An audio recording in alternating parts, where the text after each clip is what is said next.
सहारनपूरच्या नेहरू मार्केटमध्ये एक वेगळंच वातावरण तयार झालं होतं.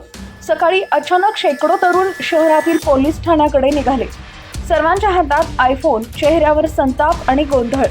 सगळ्यांचा एकच प्रश्न, हे नक्की घडलं कसं? शेर चौकातील गीतांजली एंटरप्राइजेस नावाचं दुकान गेल्या काही महिन्यांपासून फायनान्सवर आयफोन देत होतं. तरुणांनी सांगितलं, फोन घेतल्यानंतर काही दिवस सर्व ठीक आणि अचानक एका क्षणात फोन काळा पडतो, पुन्हा चालतच नाही. अजिबात कळत नव्हतं. 25 ते 30 नाही, थेट 50 ते 100 लोक एकत्र पोलीस ठाण्यात जमले. प्रत्येकाची तक्रार जवळजवळ सारखीच.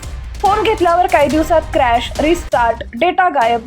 काहींचा तर दावा असा आहे की फोन रिसेट झाल्यानंतर त्यातील सर्व माहिती गायब होते, जणू कुणी दुरून फोनवर नियंत्रण घेत आहे. पीडित मुलगा सुमित म्हणतो, 40,000 घेतलेल्या फोनचा कॅमेरा अचानक खराब झाला. दुकानदारानं नवा फोन दिला, पण तो सुद्धा काही दिवसातच बंद. आणखी धक्कादायक गोष्ट म्हणजे दुकानदार दुरुस्तीच्या नावाखाली 2 ते 3,000 रुपये मागतो, पूर्ण पैसे दिले असताना सुद्धा. अलीची तक्रार आणि 15 दिवसांपूर्वीचा समूह बिघाड. आरोप करणारा दुसरा पीडित अली म्हणतो, हे पहिल्यांदा नाही, 15 दिवसांपूर्वीही असाच एक दिवस आला होता. डझनभर फोन एकाच वेळी मृत झाले होते. हे ऐकताच उपस्थित तरुणांमध्ये नव्या संशयाची कुजबूज सुरू झाली. हे बिघाड आहे की काहीतरी मोठं लपवलं जात आहे? सगळे सकाळी 8 पासून दुकानाबाहेर थांबले होते, पण दुकान उघडलंच नाही.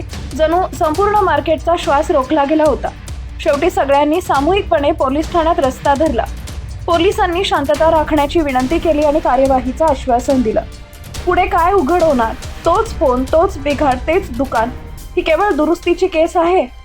जुने फोन नवीन फोन म्हणून विकण्याचा घोटाळा की आणखीन काही मोठं? या प्रश्नाचं उत्तर मिळणं बाकी आहे. आणि सहारनपूरमध्ये आयफोन मिस्ट्रीचे पडदे अजूनही हलकेच हलत आहेत.